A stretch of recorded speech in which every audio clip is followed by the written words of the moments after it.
Alright, let's go do our Orbis with our... Oh, 11% Boydos.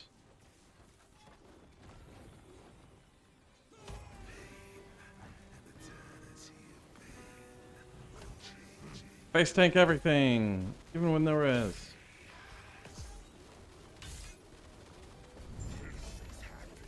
Dead. Boss time.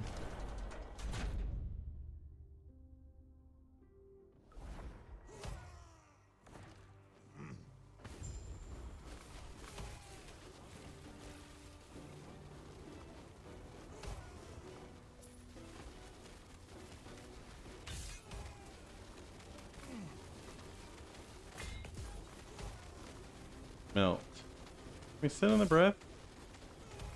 Can sit in the breath. Peace out, dragon. Here today we are going to do an update on our Tornado Shaman. We've got 2 days of play into him, and he is up to level 95. We're not pushing corruption, we're just trying to get good blessings out of Spirits of Fire right now, but we are up to about 211 corruption on the character right now. So let's get into mapping. As far as playstyle goes on this build, it is really straightforward. The first thing you're going to want to do at the beginning of your map is make sure your Spriggan is summoned. He does have a tendency of dying.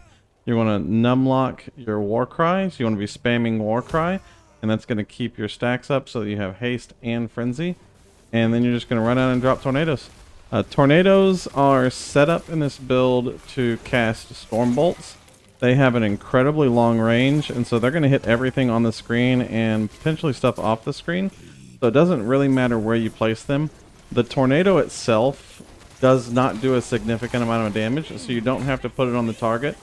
If you've got 30 tornadoes on the target, those 30 tornadoes are going to do about the same damage as one storm bolt worth of damage. So just get the tornadoes down.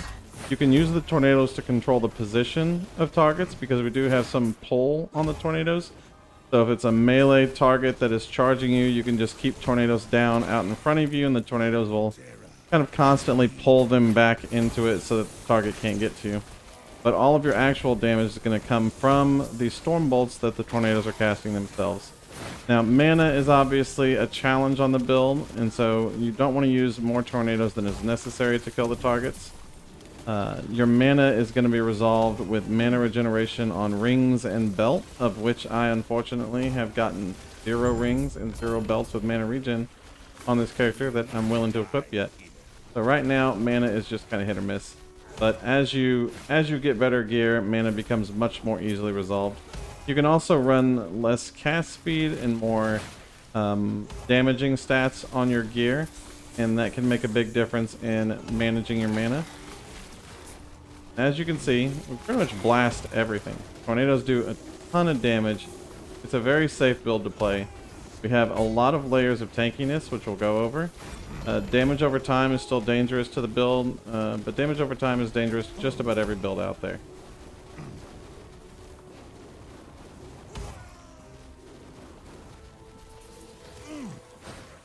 And tornadoes kill everything.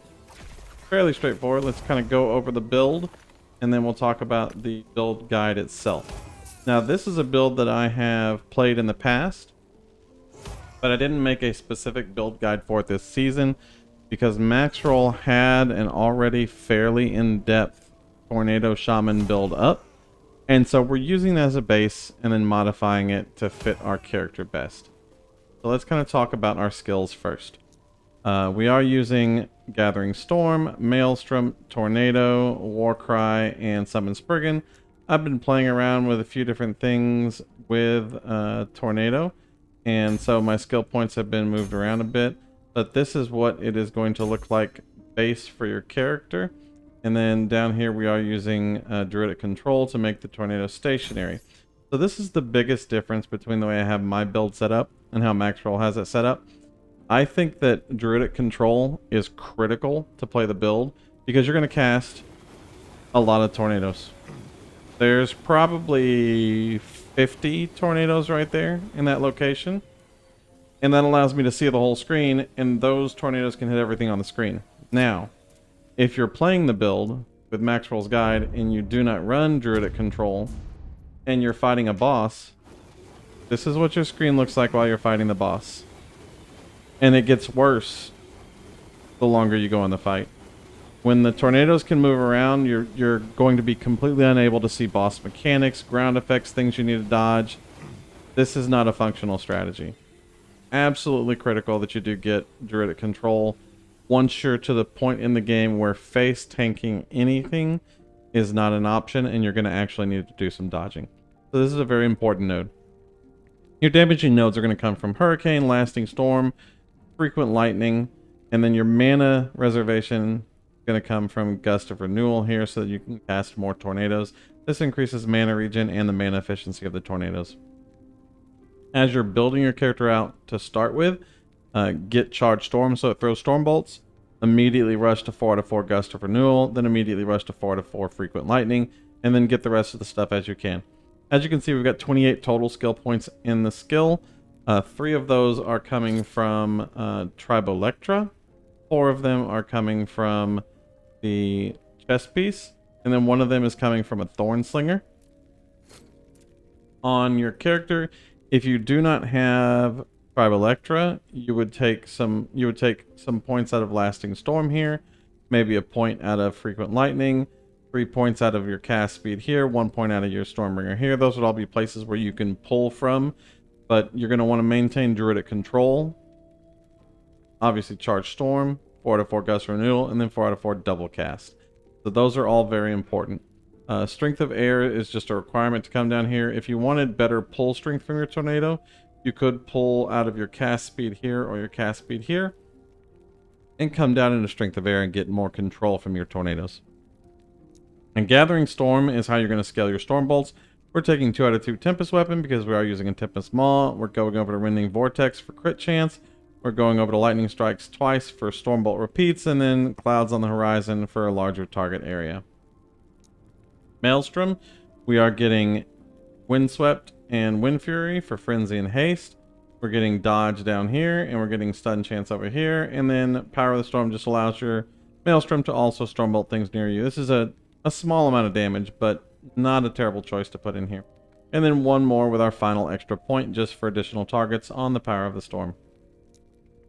Warcry is how we're resolving our crit on the build, and so we have a 100% crit chance here and a 100% crit chance here. So for 4 out of every 5 seconds, we have 200% crit chance, and that is what allows us to cap our crit on the build. We are also using Warcry for Whirlpool, which gives us Maelstrom stacks on use. And then we are using a Summon Spriggan primarily for the healing aura down here, which gives us base crit chance and crit avoidance. Spell damage right here. And dodge per point of attunement rating. So our defenses are based around having a reasonable amount of armor. And then a lot of dodge, which then gets converted into endurance threshold. And then running 60% endurance. So the idea is going to be to keep your endurance threshold over your max life. And so as long as we're spamming Warcry right now, we have an endurance threshold of 1782. We have max life of 2400. So we would want to get more dodge on the build because that is how we're going to be keeping our endurance threshold up. And so there are a lot of different ways that you can get endurance threshold. There are items that have max endurance threshold, but for us, we're going to be using dodge, and that's going to be being converted into endurance threshold by us standing still with a foot of the mountain. Outside of that, you want to make sure you have resistances capped, and you can get a little bit of ward retention if you would like to, because we are generating a lot of ward through the Twisted Heart of Eucharos. As far as our passives go, our passives are fairly straightforward. We're going Natural Attunement into Wisdom of the Wild. This is a little bit different. The build guide goes down into Primal Strength. If you're feeling like you need more defensives, you can pull this out here and put it into Primal Strength. On our Shaman node, we're getting Attunement, Attunement, and Attunement because that is the most important thing in the build. Attunement scales our damage and our survivability. And then we're getting 2 points in here so that we can get 3 out of 5 here, which is lightning penetration per attunement. We're getting attack speed while we have a totem active. We're not actively casting any totems, but we have an idol that will constantly summon a totem for us. And then we're coming out 8 out of 8 conflux, which is 8% less damage taken from shocked enemies. And so this tree for the Shaman is fairly straightforward. In Beastmaster, we're just going Ursine Strength and Boar Heart for the additional damage reduction. And on Druid, we're going Chitinous Plating for the endurance, Druidic Prowess for the attunement, and then we're rushing over to Bush Stalker for the increased crit chance. Then you've got a couple of choices for filler. You can go Thicket of Thorns if you want Thorn Shield and increased armor for more defenses. You can go Primordial Resonance for increased damage, or you can go Wind in the Leaves for increased cast speed. If you're having mana issues, then you would move Wind of the Leaves down here to Primordial Resonance, and then once you get your mana resolved, you can take points out of here and put it up into Wind in the Leaves for additional attack speed for offense. On our items, we are using a Tribal Electra right now because I have not received a Wrong Warp. A Tribal Electra does give us the ability to have this +3 to lightning spells, spell mana cost reduction, and increased cooldown recovery for evade at the cost of now evade charging using our mana to move around. We can evade faster, but we're going to burn through mana more frequently using evade with Tribal Electra. But the +3 to lightning spells is a tremendous amount of damage out of our tornado skill. On our helmet here, we do want a Primalist Tusked Helm because that is leech, and we only have a few sources of leech, so it is important that you use that base. In that base, you would just want attunement and then useful stats on it. On our amulet over here, I've got one that just has spell damage and lightning pin on it. Neither of these is ideal, but I haven't picked up a good amulet yet. You'll see the amulet options in the build guide. The Eye from Lagan, the Eye of Storms, gives you a tremendous amount of damage increase with your Maelstrom stacks. If you're going to use that amulet, then you would want to run different on your Maelstrom. We'll talk about that in a minute. On our body armor, we do want Tornado and useful stats on it. The Pale Ox armor is a good option as well if you want something defensive. This is an item that is in the build guide, which gives you damage redirected to your highest health minion, and then ideally you would want to slam Tornado into that along with either attunement or health, depending on whether you want defenses or offenses. On our offhand, we are using a Tempest Maw. Tempest Maw is incredibly important for the build. It's a tremendous amount of damage because the melee lightning damage gets converted to spell lightning damage. It has spell lightning damage base. It has attunement base. Very easy to get 1 LP or 2 LP on this. And then obviously Crit Strike Multi is our highest damage affix because we are crit capped. On our rings, they're bad. I need better rings. You want mana regeneration and attunement on rings, probably. Mana regeneration and attunement on the rings. And then on your belt, you want health and mana regeneration. On our boots, a Foot of the Mountain is very important to the build. Move speed is very important to play. So you do want to get a Foot of the Mountain with a T7 move speed on it. And then ideally, you will also get attunement on those boots. Gloves, we have attunement and crit chance here, as well as frailty. It is important you have a source of frailty and a source of shred armor. So that's really the role that these gloves and these amulet are playing right now. And then a Twisted Heart just gives you a tremendous amount of ward while you're spamming out tornadoes and standing still. And so that helps to offset taking hits while you're standing still. The ward conversion is great because you're leeching back the life that you spend on your ward as long as you have enough leech. So again, we want leech here, leech on the druid tree. And then for our blessings, we're going to run spell leech over here. On our blessings, we're going to run armor, all res here, obviously spell leech here. And then over here, chance to shred lightning. Not a lot of options on your blessings. You're going to use the ones that are available. Just get the best rolls that you can on those. As you can see, we've got some terrible rolls here. I don't have a greater blessing on the armor yet. But these are the blessings that we're going to be using for the build itself. Now let's go take a look at the guide. This is the guide posted by Amarathi on Maxroll, which I'll have linked down below. As you can see, the Tusked Great Helm is very important. Eye of Storms gives us the increased damage per Maelstrom. Now, on this guide, you're running Maelstrom with Beneath the Waves, which means you'll be casting Maelstrom every 3 seconds. The reason he's doing that is because you get a tremendous amount of damage from the additional Maelstrom stacks up here, and a tremendous amount of survivability from the dodge conversion to endurance threshold from having higher Maelstrom stacks. However, it's one more thing to press, and so I tend to avoid that, and so I've made the build a little simpler by not including this, and probably not going to be using this amulet as well. I think a rare amulet is going to be more than sufficient for the build. He is using a Wrong Warp because it is the increased spell damage per 1% movement speed. We run about 80 to 100% movement speed depending on your gear. That is a lot of spell damage. Wrong Warp is definitely going to be your best in slot here. And again, I'm searching for one of those. I don't have one yet.